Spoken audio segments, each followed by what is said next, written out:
Hello, this is Archie Dunlop with Talking Astrology with Archie on Tuesday, July the 4th, 2023. Happy Independence Day. And because it's Independence Day, I'm going to be looking at a load of charts relating to America's history. And in particular, I'm going to be looking at the chart for America's Declaration of Independence. So we don't know for sure when America, the United States, officially declared independence. It certainly happened on July the 4th, but the question is what time? So a number of times have been suggested, and I'm going to go for 10 past 5 in the afternoon in Philadelphia. That is the time that I think is most popular among astrologers, but we don't know for sure. It was certainly, almost certainly, sometime in the late afternoon of July the 4th, but we don't know for sure. But yeah, I'm going to be using that time. But before I look at these charts relating to the United States, I'm going to be looking at the planets for today, which is Tuesday, July the 4th, 2023. So here is the chart. You know, I don't think it's really very interesting. I mean, astrologically, I just don't think much is going to be going on. I think that's particularly the case if you're in Europe, Asia, Australasia. If you're in the Americas, it is a little more exciting, but not much. So what is the main theme? You will see that the moon is in late Capricorn. At least it is at noon in Westminster, England, on July the 4th. And it's applying to a sextile of Neptune. So what does that mean? Well, moon sextile Neptune is quite benign. It's quite spiritual. It's about using our feelings to try and work out what's going on. When dealing with other people, we can be sympathetic to their needs. Particularly if we make a special effort to listen to our feelings, I think we're going to be able to get some valuable information. And really, that's the main thing going on today. I should point out that there is no air in the chart, at least at the beginning of the day. There is no air in the chart, because you'll see that no yellow in this chart, nothing in Gemini, nothing in Aquarius, nothing in Libra. Later in the day, if you're in the Americas, yes, some air does start to creep in because the moon will move from Capricorn to Aquarius. But if you're in Europe, you're not going to see any air until right at the end of the day.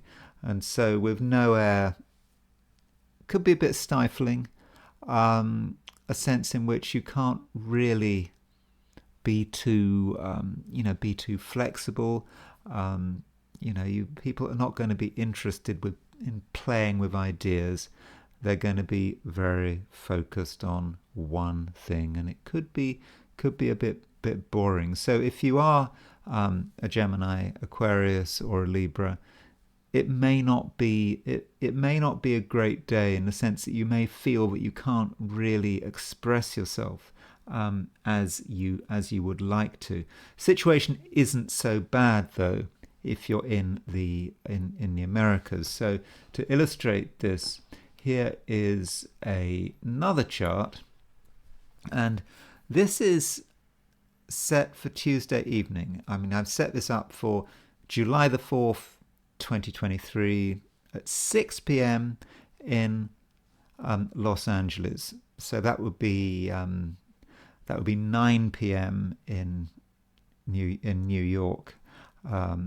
and the next day if you're in Europe, Asia, or Australasia. So you'll see at Los Angeles on July the 4th, the moon is actually at 4 Aquarius. So the moon has gone into Aquarius, and I think that's going to make things a bit easier. Moon is in an air sign. There's more room to breathe, more room for talking. But in Aquarius, what does it do? Well, it makes a square to Jupiter. So if you're in America, you're celebrating Independence Day, if that's what you want to do. As far as I'm concerned, it's just a lot of noise. I'm not an American citizen. I'm not really interested, but I'm interested enough to make this video, so it's not that bad. The moon is making a square to Jupiter.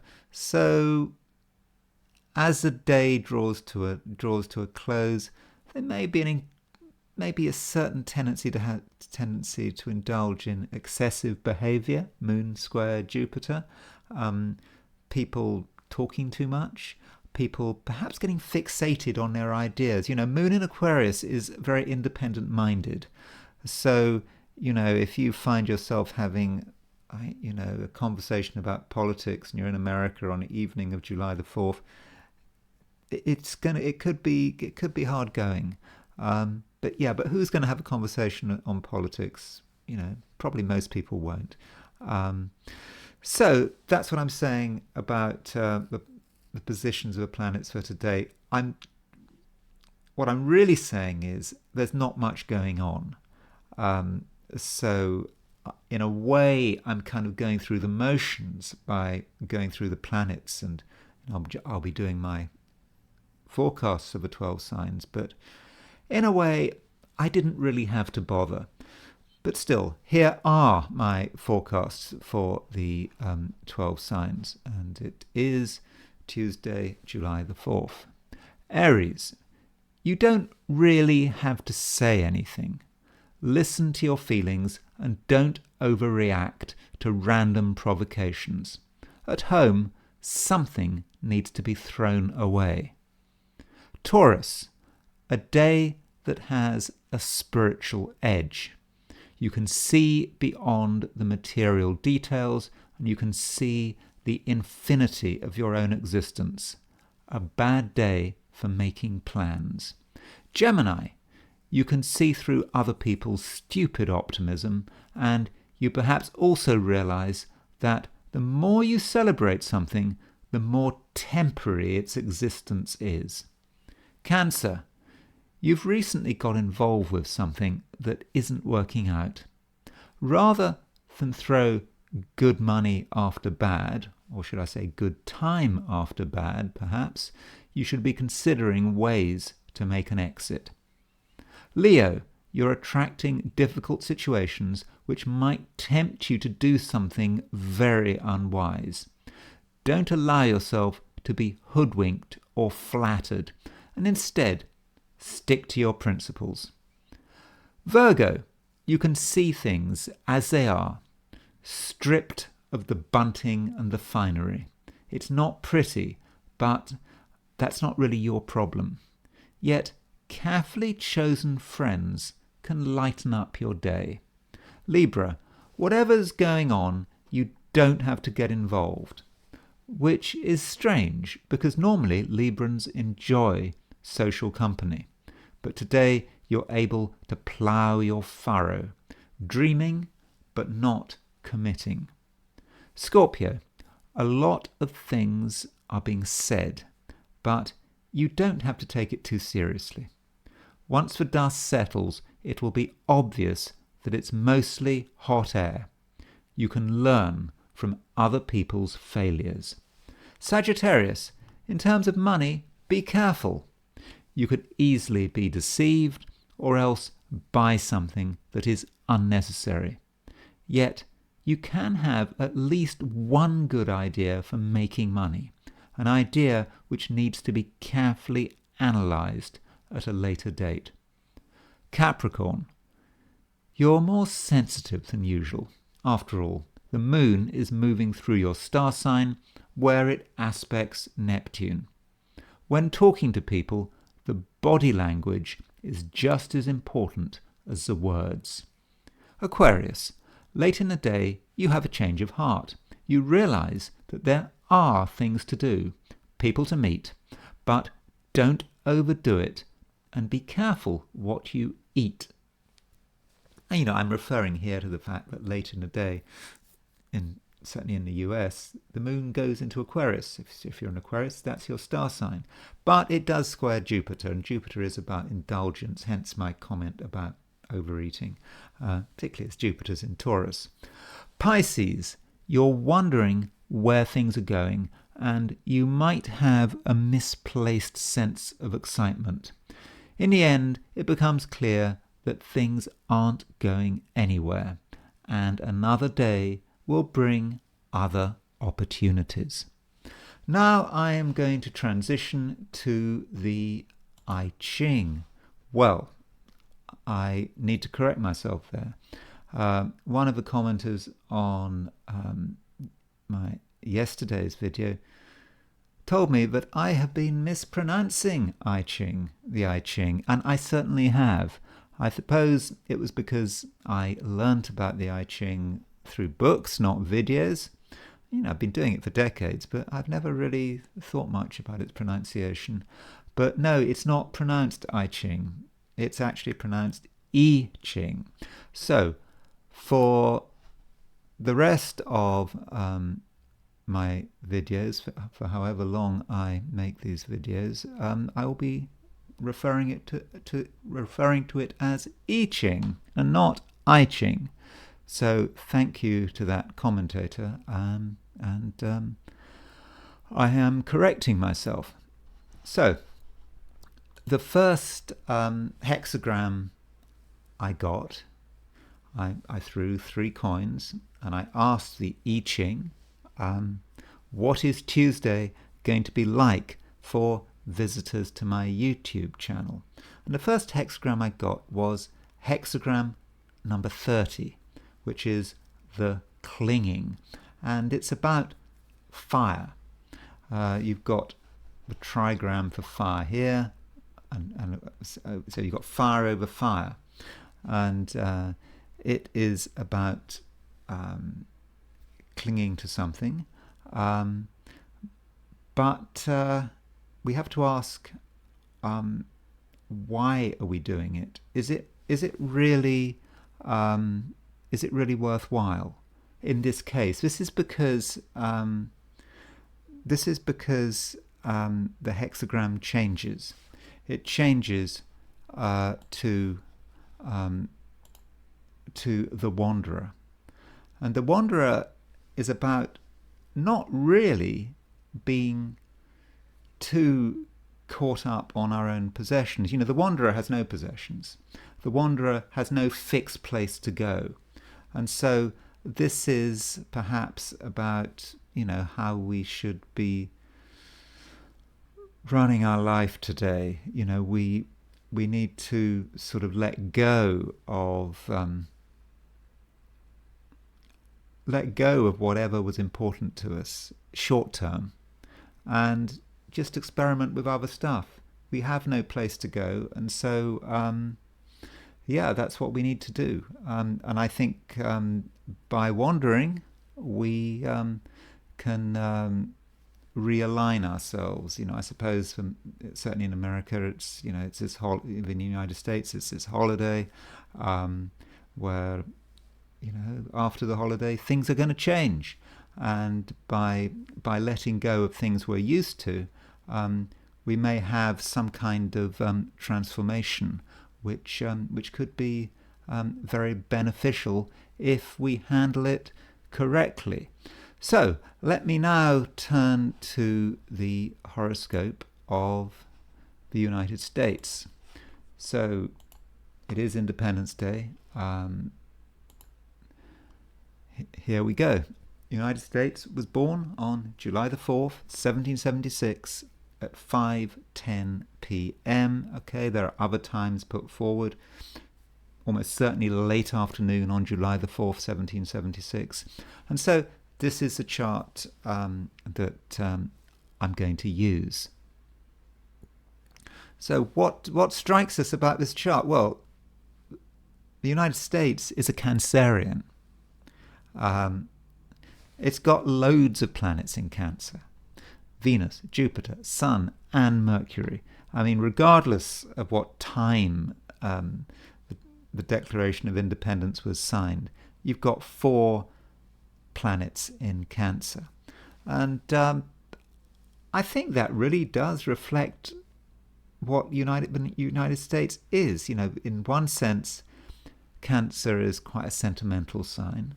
I think the Americans are, in general, a fairly sentimental people, almost to the point of maudling sentimentality. Getting sentimental about, they talk about families. Yeah, endlessly about families. When you see politicians talking about, their policy, this is how it affects families. They always go on and on about families, and that's really really important. And Cancer, though, does have a dark side. It is the clinging, destructive mother. So I think you see this particularly with money. If you once you come to America, for example, as an immigrant, they want they want to know all about your bank accounts, all your foreign bank accounts. If you've got foreign bank accounts, the total value is worth, was it $10,000 or more? You have to declare it, and the expectation is that once you immigrate to America, you don't come back. It's a one-way journey. The idea of sort of visiting America, staying there for a bit, and then going home. That's not really part of the deal. Particularly once you've got that immigrant visa, the green card. You don't come back. You're supposedly part of this family, and I think that is quite intimidating. And they want to know about your money. And Cancer, wants to control everything. The restrictions that Americans have to face on what bank accounts they can open, particularly foreign bank accounts. So many institutions, particularly in the cryptocurrency world, for example, they're just staying out of America because America wants to interfere and wants to tell people what accounts they can have, what accounts they can not have. And that's so that is, to my mind, so Cancerian.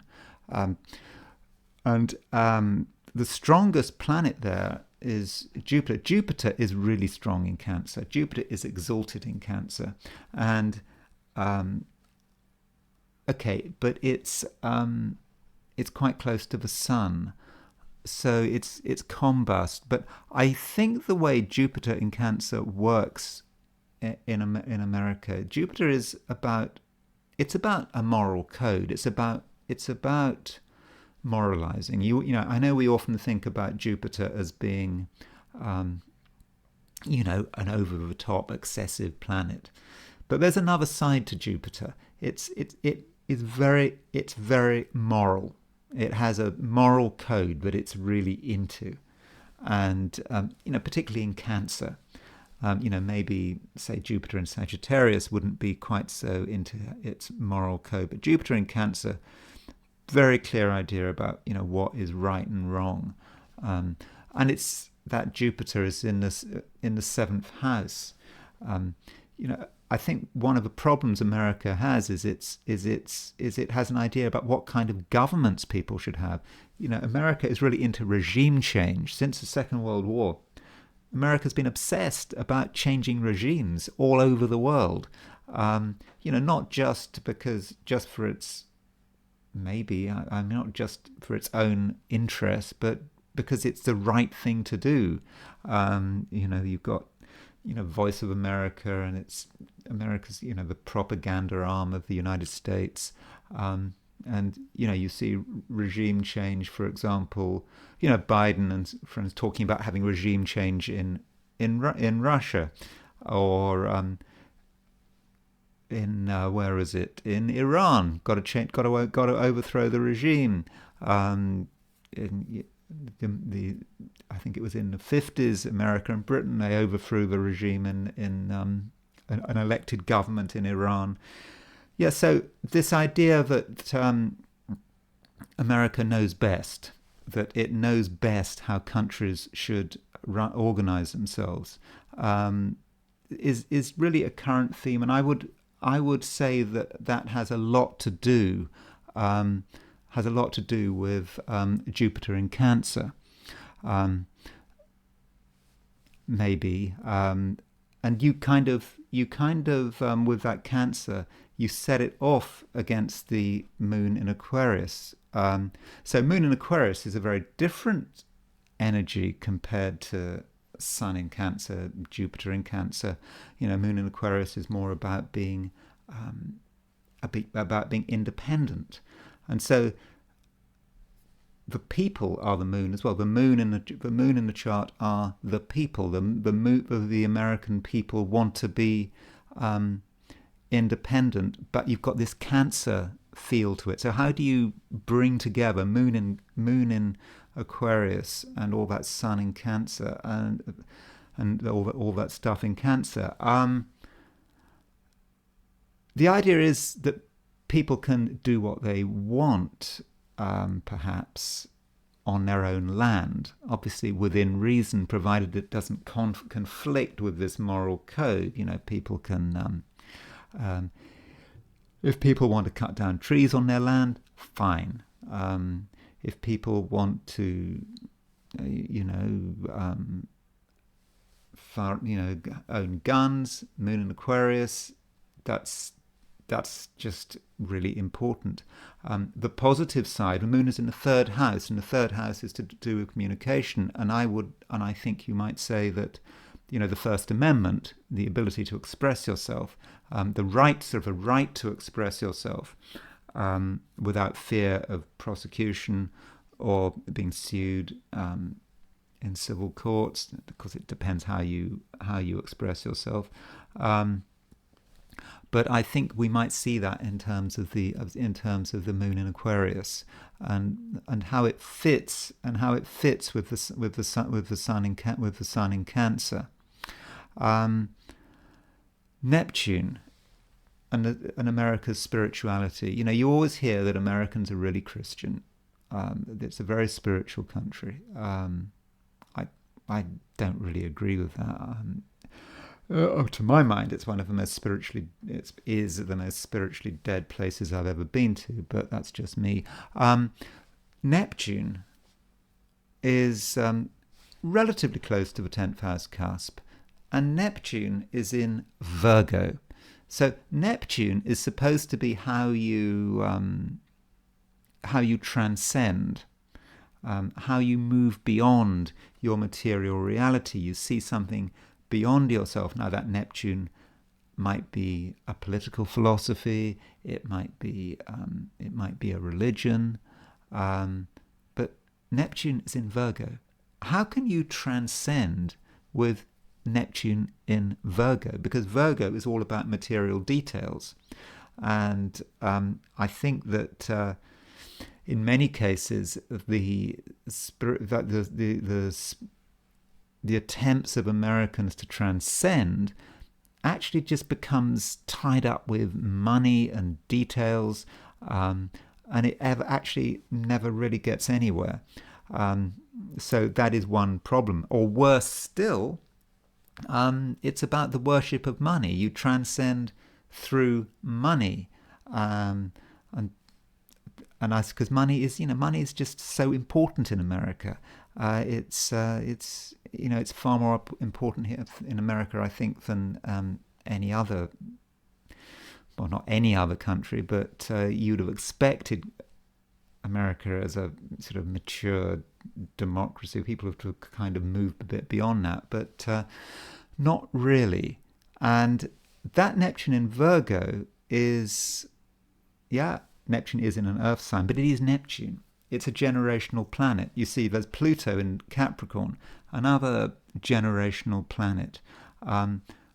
the personal planets, the traditional planets, the non-discovered planets are, there's nothing in Earth. So having no traditional planets in Earth signs is a major issue. When I talked about Donald Trump's chart, he has no traditional planets, Sun, Moon, Mercury, Venus, Mars, Jupiter, Saturn.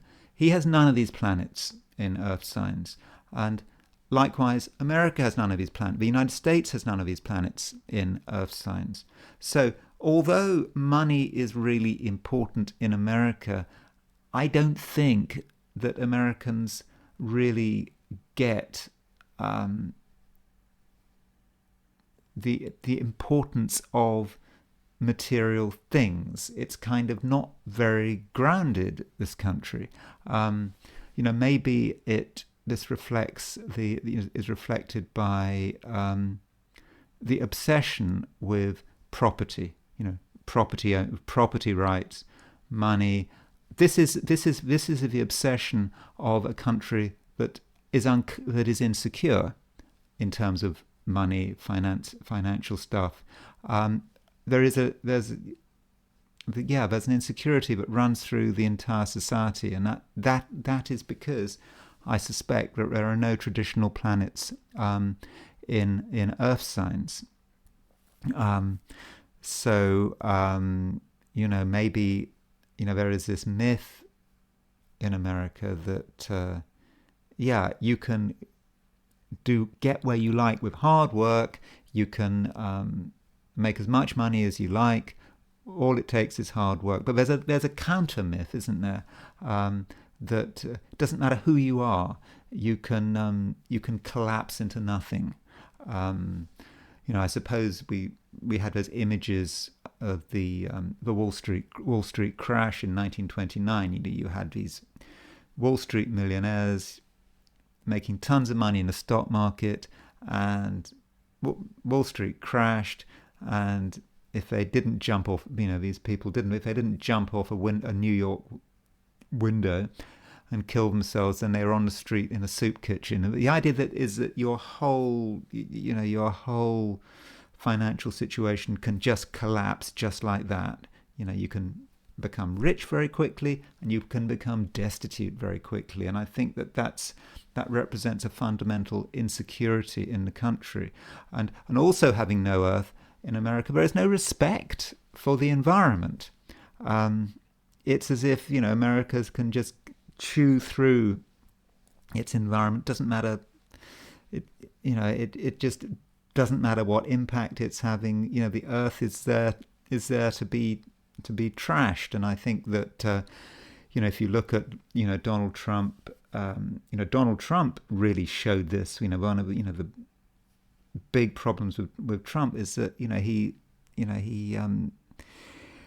didn't care about the environment. He didn't even like the environment, and he didn't want the EPA, the Environmental Protection Agency. He wasn't not into that. People should be able to do what they like, and then he's chosen a Supreme Court that have recently loosened restrictions on, I think, was it developing wetlands or something like that. But America has a real problem with the Earth. It doesn't have any traditional planets in Earth, and I think we're seeing it. But I think the most important thing about the chart is the Mars and the Uranus close to the 7th house cusp. I think this is really great. It's in terms of describing what America is like. So, America has Uranus on the 7th house cusp, and in traditional psychological astrology, the 7th house represents the things that you are not aware of about yourself that you project onto the outside world. So you can't deal with your own issues, your own problems, so you see them somewhere else. And that standard approach of psychological astrology. So what is Uranus? Uranus is about bombs. It's about explosions. Mars and Uranus are sort of making this conjunction. Okay, it's a wide conjunction, a very wide conjunction. But both these planets are on the seventh house cusp. Pretty fair. It's good enough. And I see that in terms of terrorism. And so it's like America is projecting the fact that it, in many respects, is a terrorist state onto the rest of the world. I think there is little doubt that America is a terrorist state and is becoming increasingly a terrorist state. It went on and on about its weapons of mass destruction, accusing Iraq of developing these weapons and using that as a pretext for getting involved. And then America, the United States, was involved in blowing up the Nord Stream 2 pipeline. This pipeline connecting gas from Russia to Germany, and America blew it up. Of course, they're denying it, but I think there's enough evidence to say that the Americans were involved in blowing it up, and that's standard projecting its own terrorism. It can't actually deal with the fact that it's a terrorist state, so it's projecting it on other people. Likewise, talking about weapons of mass destruction and in Iraq, we shouldn't forget that the only country that has used nuclear weapons in a warlike way is the United States. When it dropped its atom bombs on Hiroshima and Nagasaki. And it goes on about nuclear proliferation, and Iraq has been seriously damaged by all this depleted uranium that America has been spewed all over the place with its shells during the Iraq War. And what planet rules uranium? Of course, Uranus rules uranium. So that seems to fit well. Serbia. The Americans accusing Serbia of all sorts of things, and NATO and America got involved with this war against Serbia, and in the process used depleted uranium against the Serbs. So that's just not. It's not owning who you are, and it's projecting it onto other people, when really the real terrorist is America itself. I don't know how long this will go on for, but maybe it's just part of what the country is really like. Now, as far as some other charts are concerned, I've just talked about the atom bombs. So I wanted to look at the Hiroshima chart. The Hiroshima chart is the beautiful chart, I think. It's a chart that really demonstrates astrology because it's such a wonderful chart. It's as good as it gets. It's a chart that's very available, that I think people should study more. So this is a chart for the bombing of Hiroshima. This is the chart for when the atomic bomb exploded over Hiroshima. And don't worry, it is relevant to the US. So that bomb was a uranium bomb. And you will see that Uranus is exactly on the midheaven at the time of that explosion. So you imagine this is an airburst, this atomic bomb, I don't know, exploding thousands of feet over Hiroshima, and there it is. There's the bomb. It's just right there. I mean, it's so symbolic of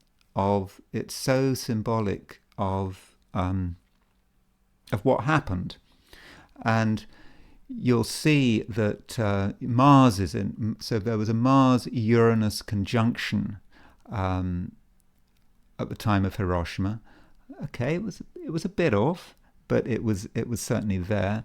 And the midpoint of Mars and Uranus, it's about 12 and it's about 12 and a half Gemini. Yeah, 12 and a half Gemini. You'd agree with that? So let's go back to the US natal chart. There it is. There is its descendant, and you see that Mars and Uranus on the United States' 1776 descendant is a kind of repeated theme in the Hiroshima bombing, and it's in Gemini. I mean, I don't know. To me, that's just a wonderful chart. Okay, it's a horrific chart, but it's also a wonderful chart that makes me think, yeah, astrology has to work, because there's no way that when the US dropped the bomb on Hiroshima, that they did it on the basis of astrology. That just didn't happen. It was very spontaneous, and it's kind of uncanny. And yeah, it shows to me, that single chart, that there must be something in astrology. Now, that's not a very scientific thing to say, but it's good enough for me. Another event in America's history would be the start of the Civil War. I think when the Confederates, did they open fire on a Union ship in Charleston? So this is the beginning of the Civil War. And you can see Uranus is again in Gemini. There's Mars-Uranus conjunction in Gemini.